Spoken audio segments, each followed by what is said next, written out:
and learn everything about it in 2.5 to 3 hours. So you want to be there, and you want to have your realtor with you if that all possible. Absolutely. And that's a bit about what the home inspection process entails. So there's a difference between defect and maintenance. Or, I like to say a major concern / defect or maintenance, absolutely. And the inspector does point out defects and maintenance. You know, I love the inspection. It's one of my favorite parts of real estate because on the long run, you're saving so much money just by having the inspection done and catching issues early. Better early than late. You have your client's best interest at heart. Yeah, and truly. also you definitely get to know your house better, right? Oh, I mean, I remember inspections. I mean, an inspector points out every corner of your house, and it is a great thing just to discover those little corners of your new home and get to know your home better and learn how to maintain a home if it's your first house. And I'd like to interject at this point that also in this process, after all, it's probably more than likely the largest investment of your lifetime. Absolutely. Whether it be your first house or your last house, it's still a big investment. So you want to protect that investment by making sure you're getting property of sound value and to maintain that value as well. And a great opportunity to ask questions, especially for you as a first-time buyer or you as somebody who is going to buy your second home or third home. Ina, do you have another question? Actually, yes, I do. A lot of our clients would like to know how long does it take, and because a lot of them are working and just manage the time and the cost. How long does it take, and how much it usually costs? Yeah, I'd like to point out first of all that Tiger Group, they do offer inspections 7 days a week, which is important. Quite several years back, I think it was only Monday through Friday. It's been so long I don't even remember. But now we offer inspections 7 days a week because let's face it, people work Monday through Friday for the most part. Absolutely. So Saturday inspections, Sunday inspections, they are of a necessity. You can expect to put aside between 2.5 to 3 hours. If the home is a large home, factor in a little more than 3 hours. If it's a smaller home, still factor in 2.5 to 3 hours because you have your electrical, plumbing, roof, and furnace that all needs to be looked at the same as a larger home. But with a larger home, obviously, there's more space. So that's the time, that's the availability that our company offers. And lastly, you can expect to pay our, I think, least expensive inspection is $310. And depending on square footage, that will go on, I would say the average home inspection, let's say on like a 2,000 square foot home or in that range within, because it goes by square footage, would be $425. So between $310, $425 being the average, and upwards from there, depending on the square footage of your home. If you have a 3,000 square foot home, obviously it's going to be more than $500. But great investment. Yes. Absolutely. Yes. Yeah. Absolutely. And in addition to the regular inspection, a lot of, again, people are wondering about the radon and a lot of, media coverage of radon. Yes, what do you feel about it, and what's your... Well, for radon testing, first of all, radon is found in air, and it's also found in water. So there's two properties, elements that radon has found. And to give you a little basis of radon 101, we'll call it, radon is a breakdown of uranium in the soil. And it comes up as a gaseous substance, which is odorless, colorless. So dangerous. It's phantom-like.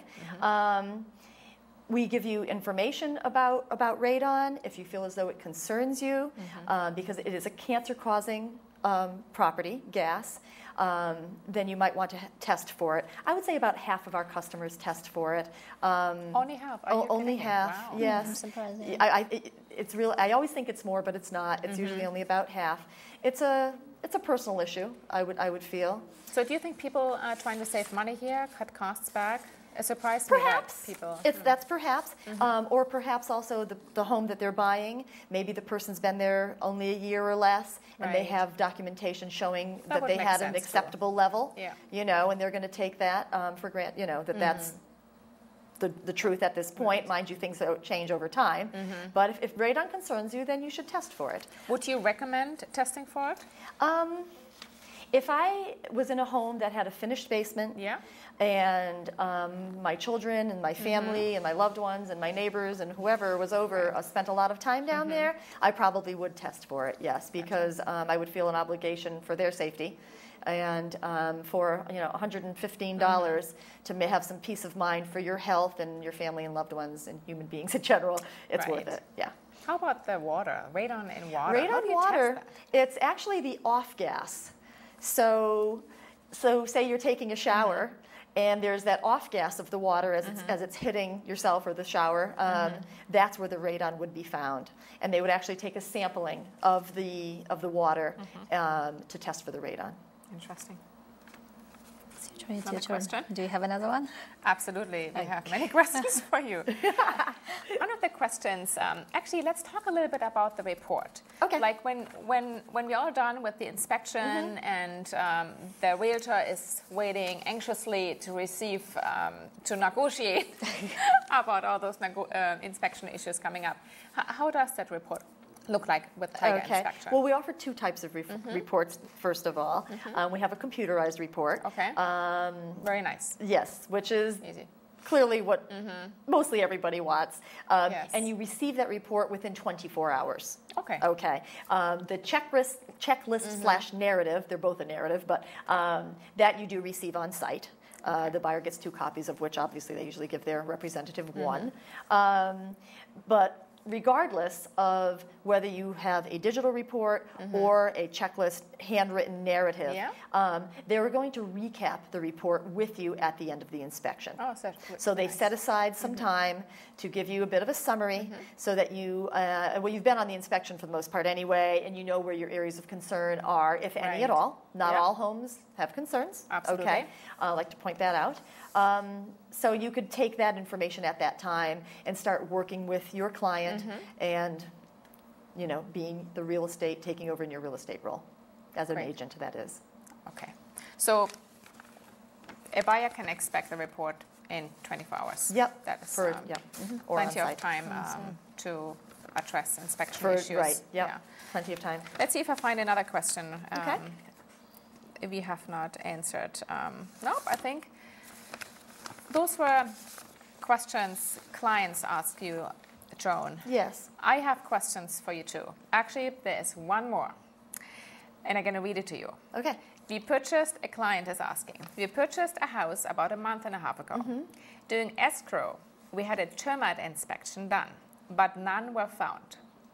Now we think we may have some infestation. Who pays for this now? Bottom line, who pays for it will be the homeowner. The homeowner still has no Well, rights? it has to be understood. There are limitations with what any home inspection company has to work within guidelines that the state requirements show, and also ASHI, American Society of Home Inspectors, provides you as well.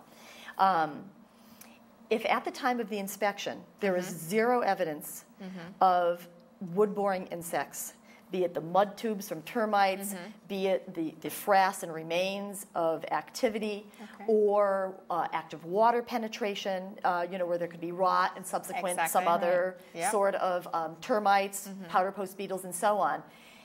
We can only see what we can see on the day that we are seeing it, trying to be as specific and succinct as possible.